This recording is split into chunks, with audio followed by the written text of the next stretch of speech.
Thank you. Thank you very much. As you can see, we're in a very live studio audience, and they love us here. Hopefully you love us out there too. Yay!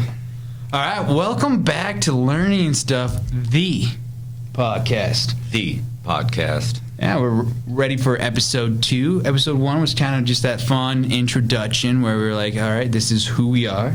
This is how we do things. Mm-hmm. Just as a reminder, we got the hero of the podcast, Langle, and then we got the sidekick, Mr. Hoit. Mm-hmm. Actually, I'll probably call you Hoit, John, Old Man, like... Old Man Hoit. Old Man Hoit. You've heard of Old Man Rivers, now it's Old Man Hoit. Last week we recorded that first one, and now we saw what we did wrong, or as in we said a bunch. Those are our filler words. We're gonna try to do better, but we are human, so there's always that error. That's kind of the cue. Who's ad-libbing right now? When you hear I'm thinking the gears are turning. Yeah, it's just that space filler. It's one of those weird things where it's okay to be silent there. We can see that you're thinking, but we just have to fill it with something. Yeah. Speaking of which, but I guess it's time to move into this episode. We're going to talk about episode 2, the Mythology of Ancient Greece. Yes, the mythology of ancient Greece is a very interesting topic. So, as you can imagine, we can't just put it all into one episode. No, we're going to kind of split it up into the next 2-3 episodes, see what works, see what doesn't, come up with ideas that we actually really want to talk about, find those myths that just kind of stand out. Yeah, and I'm kind of new to a lot of this mythology, so it'll be really interesting to discuss some of these things with Langle, because in particular Greek mythology I'm a little more new to. So it'll be interesting to pick Langle's brain a little bit to see what he found in his research. Yeah, so when we look at my research, it's like I said, it's my research. You could have heard a different myth or told a different way. And that's one of the best parts of mythology. It's always changing. It's always a little different.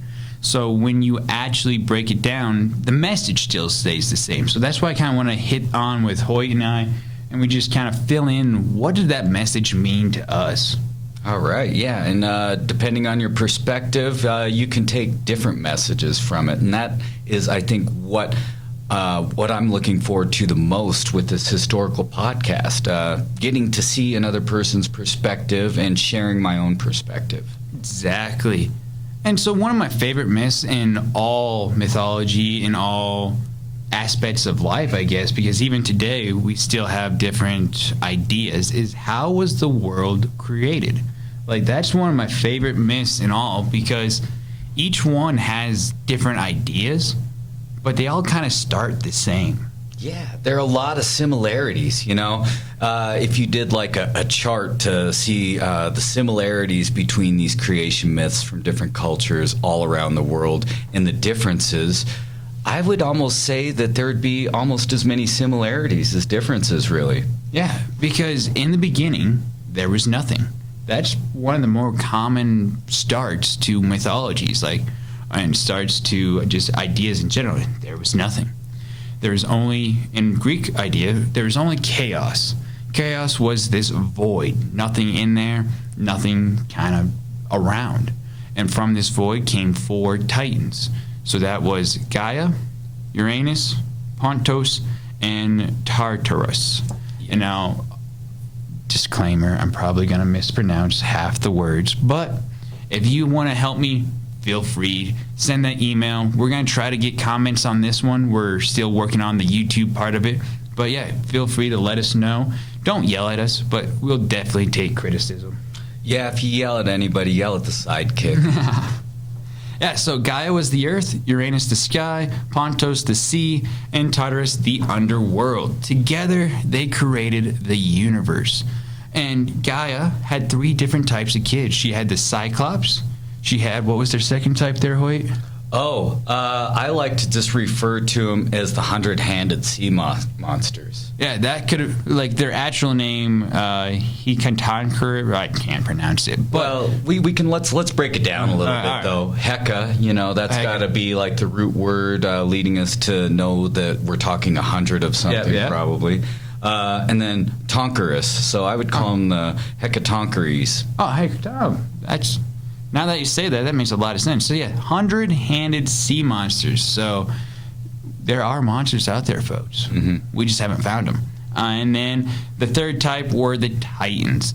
So those are the ones that were kind of more familiar. So you've got the Oceanus, Tetris, Hyperon, Thea, Koios, Phoebe, Kronos. He was the leader of all of them.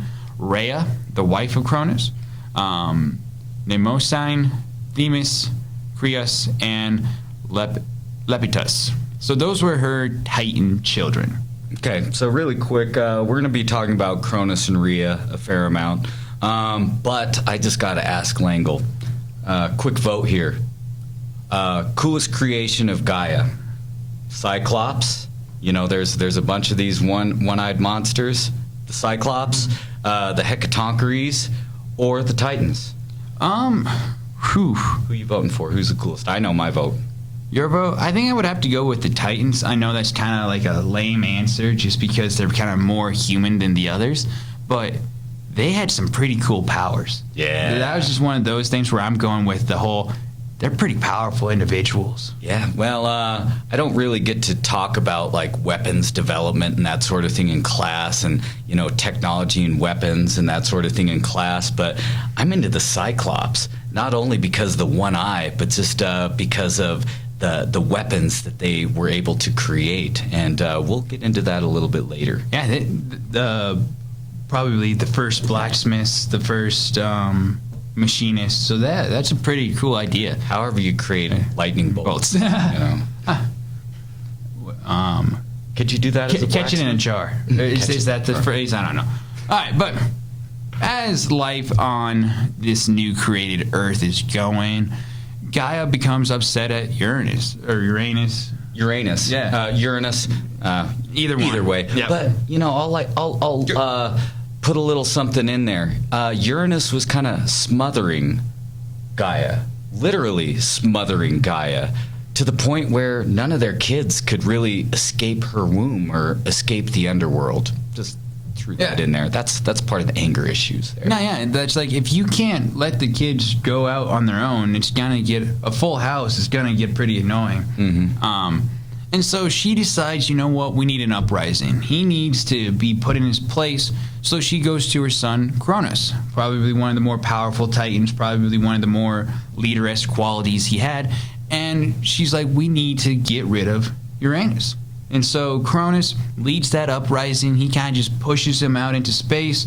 He gets to form a new planet way out there.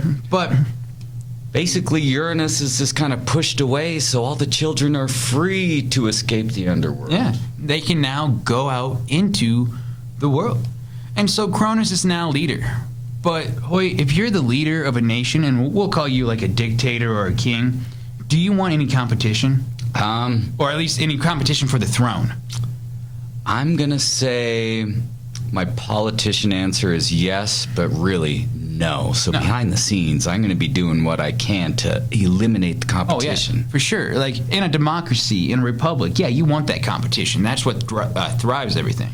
But in a dictatorship or a monarchy, it's like, no, I'm ruler, you're not. So Cronus realizes this too, and he is like, no, I'm not having any other ruler here. I'm the ruler. So he locks up the 100-handed sea monsters and Cyclops into Tartarus, so they're like the deepest realms of the underworld. Yes, you do not want to go to Tartarus. No. And the Titans saw him as a leader, so he was okay to keep them around. So it wasn't just him and Rhea, but the Titans as well. So he locks them up, and together he's ruling over all the Titans. As time goes on, him and Rhea have 6 kids. They have Hera, Poseidon, Hades, Demeter, Hestia, and Zeus. But did any of those kids see like adulthood? Well, they were kind of growing, but at the same time, they're all just stuck in Rhea's womb for some reason. Yeah. Oh, no, not Rhea's womb. I got that mixed up. They got eaten by Cronus. Yeah, so... the father basically didn't want his kids to take any of his power, so he just kept on eating them all. Yeah, because there was a prophecy out there that said Cronus would lose his power to one of his sons, so he just decided to eat all the kids. Now, in Greek mythology, he must have swallowed them whole because they were all still alive in his belly, because Zeus was the number 6. Rhea was kind of upset at her husband for eating all of her kids, and so Understandable. She hid Zeus on the island of Crete. Pretty big island in ancient Greece and Greek mythology. Can I share how she fooled Go for Cronus? it. So as she's hiding away Zeus, she presents Cronus with Zeus, and it's just basically like a blanket filled with rocks. It's like, here you go, Cronus. Here's your next child for you to devour. And apparently, he didn't notice. No, I mean, if you eat fast enough, you don't really taste the food. But so Rhea has Zeus hiding on Crete, and Zeus starts to grow up, starts to learn the ways, starts to become big and strong, and finally, it's time to make his move. He needs backup. Cronus is still a very powerful individual. He's getting up there in age, not as old as Hoit is, but he's still ancient and old, but Zeus needs backup. So he poisons Cronus, which then forces him to throw up. So Poseidon, Hades, Hera, Demeter, Hestia all come back out into the real world, and they see that Zeus saved them from being in their father's stomach all their life. So they reward him by making the youngest of the 6 their leader, and they start basically what's called the Titan versus God War, the Titanomachy. And, wars that we study in history last a long time. You have these 25-year wars. You have the 100 Years' War. How long did this war go on? This one was about a 10-year war. Pretty quick overall, but when you look at it, still 10 years of fighting, and these are both like mythical beings. So there's a lot of stuff going on. I thought it was longer than that. It could have been. Okay. That's the reason why I was talking about length of wars is I thought it was something ridiculous, like 1,000 years. The Titans and the gods were going back and forth in this war. It definitely could have been. I should probably. If you want to look it up, go for it. Technology while Langle's continuing. But so that's just one of the best parts about mythology. You hear it differently. The site that I found said 10 years. If that's it, then awesome. If it's longer, I can definitely see it being longer. But nothing's really going well. Atlas is one of the Titans, and he's leading the charge for Cronus because Cronus is too old to fight himself. So Titan's winning a lot of battles, but as always, Langle's correct. All right. 10 years. But as 10-year wars go, it's back and forth. So Atlas is leading, and so Zeus goes to his grandmother. Gaia is like, you know what? You need help. Come to Tartarus and take the Cyclops, the sea monsters. Release them. They will join your side. They will take on that battle, and they will help you win. So, yeah, at this point, was it Gaia that was helping? Or Gaia, yep. Gaia. So Yep. at this point, Gaia's helping out. Like, hey, free the Cyclops, free the monsters. They will help you defeat the Titans. And need some allies, right? Yeah. Because, I mean, at this point, I can just imagine that all they have is their fists. They don't really have any weapons because the Cyclops come out, and they're very grateful. So they reward the 3 brothers with their powerful weapons. So this is where Hoit comes into play with lightning bolts. The Cyclops built the lightning bolts, made the lightning bolts for Zeus. They made the trident for Poseidon, and they created a helmet of invisibility for Hades. Hades being the god of death, kind of makes sense that he gets to be invisible every now and then. Mm-hmm. So with that new support, Zeus sets up ambushes and defeats the Titans, and he is considered the ruler of the universe. Not a bad title, right? Not a bad title. Now, Zeus is kind of like a lot of rulers, where if you do something wrong, you got to be punished. Mm-hmm. And with Zeus, sometimes, and we'll see throughout the myths, like if you wrong him personally, you're really going to be punished. And poor Atlas, because he was the leader of the Titans, he's the one who created the battle strategy. He was the one who won all those battles in the war. He has a tough job. Yeah. Yeah, Absolutely. And just so I get this straight, are you saying that Zeus was not all merciful? Oh, not at all. Not at all. That's one thing I noticed in all the Greek gods is they've kind of got an angry streak to them. Yeah, some jealousy, rage. Yeah, so Zeus, very human emotions. Oh right? yeah. Oh yeah. So Zeus uses that jealousy, that rage, and forces Atlas to hold up the world for the rest of eternity. It's a long time. Very long time. I can't put a number on it, but that's a long time, right? Oh man. A lot. It's like sitting through your class. It's just like, oh my goodness. It's like, how long does 10 minutes take? Well, apparently today, an eternity. Yep. So Zeus wins. He sets that up.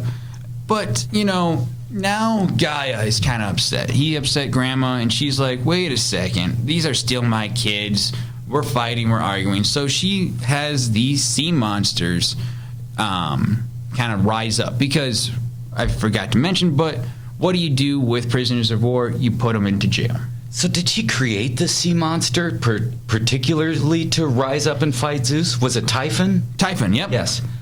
Yep, so she kind of sends the sea monster, probably creates it, because her kids are now in jail in the Tartarus, and she's like, you know what? This is not what I wanted. She was not she was kind of upset about her grandson being kind of that vicious ruler. But so Zeus is attacked by Typhon. Typhoon. I say Typhon. Typhoon is probably an easy way to remember it. Yeah, I just kind of like the relation to like typhoons in today's world. Yeah, and when I think of Typhon, right now I'm imagining like Godzilla on steroids. You're saying a sea monster that Gaia created, and I'm picturing like... Yeah, holy cow, yeah.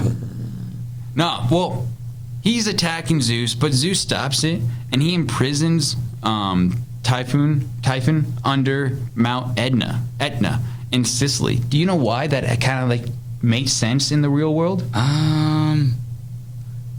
Is that an active volcano? Yeah, there you go. Mount Etna. If you do crosswords, Etna is like an answer in a lot of them. Really? Yeah. It's this Sicilian volcano, all that stuff. All sorts of random knowledge. I love it. So he traps him underneath this volcano, like this mountain. So it's a volcano, which makes sense. Like if I'm gonna see, that mountain just like spews lava every once in a while, it's probably because a trapped monster's underneath it, kind of angry that he's trapped. Absolutely.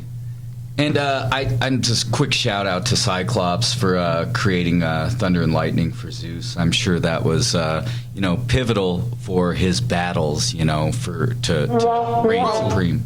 No, we don't want to do that one. We'll give Cyclops gets a round of applause for that one. Yeah, I mean, he might not have been the prettiest, or they might not have been the prettiest of creatures. The Cyclops is. Cyclopses. Cyclopsi. Oh, wow. You're really getting to see how truly academic we are. Hey, we're doing good. But so Zeus finally calms down the war. All right, we're finally going to have at least their version of peace. If I'm a Greek god with immense powers, peace probably isn't like our type of peace. But he decides, you know what, fine, we're finally ready. Zeus takes his throne on top of Mount Olympus. They create that mountain. It's that beautiful overlooking all of Greece, all of the world. And it's a place for the young gods to live. So the 12 Olympian gods go there. The clouds cover the peak of this tall mountain, and I guess rest is history. Yeah, well, you're right. The rest is history. So we don't need to talk about it? Well, I like to talk about it, but I do want to quick put Langle on the spot. I think he'll get this. We're talking about the 12 Olympian gods now, and their home on Mount Olympus. The 12 Olympian gods. We'll discuss that at some point. But who do you think created the palace for Zeus and the Olympian gods?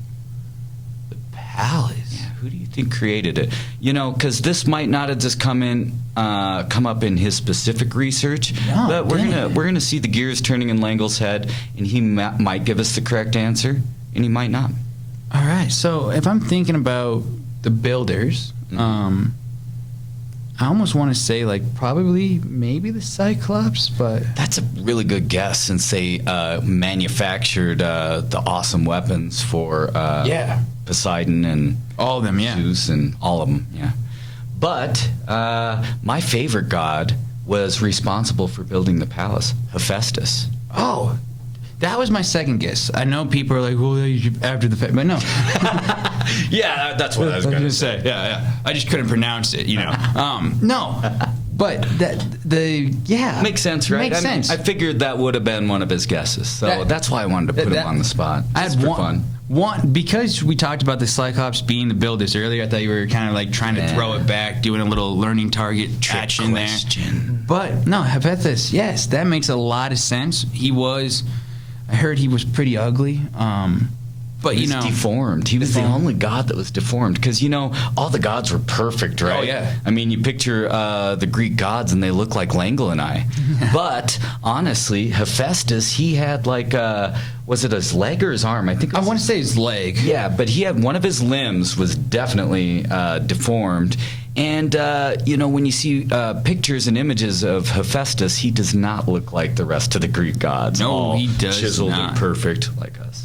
So, when I look at the clock, it says we've been talking about for 20 minutes. That's impressive. I mean... So, 1 minute, 20 minutes. Do we want to kind of go into some of the spelling with Langle, wrap up? Because the other themes we've got probably are going to take us into 30, 40, 45... could even be an hour knowing us. I say we do just kind of a little bit of history banter as we like to do. We'll try out a couple things. I'm going to ask Langle to not reference Safari, Google, any web browsers, anything in this room. And I'm going to start out with an easy word for Langle to spell for us. So this is going to be our first attempt at spelling with Langle. Where's the wah? Okay. The green I'm getting button. prepared. I'm getting prepared. Green button. Orange button for when I really mess up. Okay. Yeah. When he gets it right. Okay, perfect. So I'm going to start out. Hold on. We do have one button that's kind of fun. So do a great announcer's voice for it's time for spelling with Langle. It's time for spelling with Langle. It's just one of those songs that I found on. I don't even know what song it is or what it is. It's just one of those pre-programmed buttons. So I thought that'd be kind of cool to have at least some type of theme music for spelling with Langle. And since the beginning of time, guys like to hit buttons. What does that do?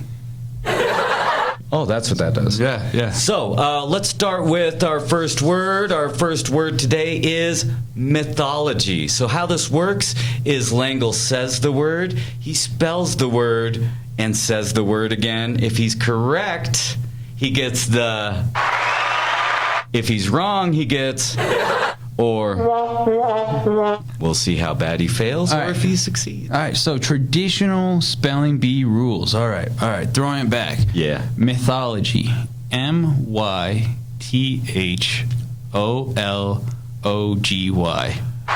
Bam! That is how it is done. The problem is I know how to spell it. I knew it. And the minute you said it, I'm like, great, you're starting off great, easy one.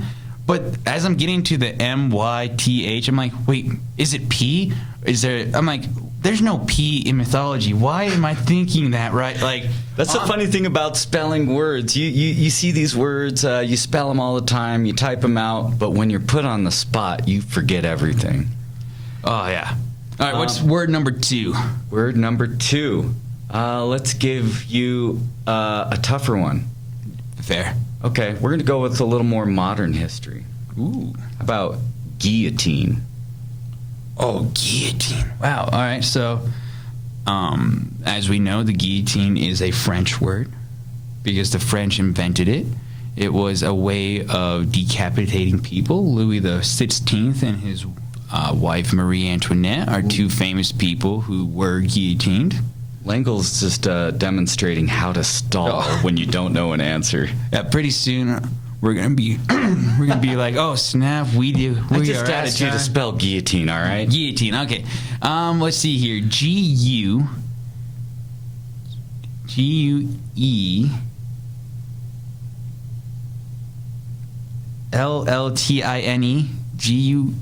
Yeah, guillotine. Guillotine. That was incredibly close, guys. Oh, really? Incredibly close. Oh, So, I knew it was wrong, so we'll do. So I'll go ahead and give you the correct spelling for the rest of our folks out there. Guillotine. Now, if I'm incorrect, we're depending on our many viewers and many followers to correct both of us. Yeah. If Hoyt's wrong, then that means I'm going to take that point back. But right now, I'm batting 500, 1 for 2. I will gladly take that after one episode. And then I think that, let's see here. Let me think of one more word to spell. Oh, one more? 3? No, let's just leave it at the 2. That way he can either be kind of, breaking even, splitting the difference, whatever you call it. Yeah. Okay. I like it. We'll keep it with 2. We can always say just having a whole episode of Spelling with Langle, and after 5 minutes of me missing all the words, we can say enough of this. And we look forward to doing a little bit of that in the future because it's kind of fun. I had to think of a couple words off the top of my head, which should have been easy, but geez, I wasn't prepared. So no, mythology was a good one. Guillotine, nice. The fact that I was close, so Guillotine is how you spell it. Okay, no, I dig it. I'm going to take that as a personal victory, as a close win. Yeah, because as we discuss sometimes, close enough in history counts sometimes, right? Yeah, I mean, you would have known what word I was talking about at the end of the day. True, and I just checked it. I do retain my excellent spelling skills. I did spell it correct. All right.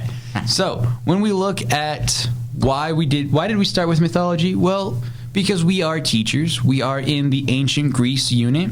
And here in a couple weeks, our students are going to have a Greek goddess mythology week where they get to dive in. We just wanted to start off with a good myth, the creation myth. We got to introduce some different gods, the original 6 gods. We got to introduce the Titans, some of the sea creatures, the original Titans with Gaia and Tartarus, Uranus, and Pontos, all those lovely creatures.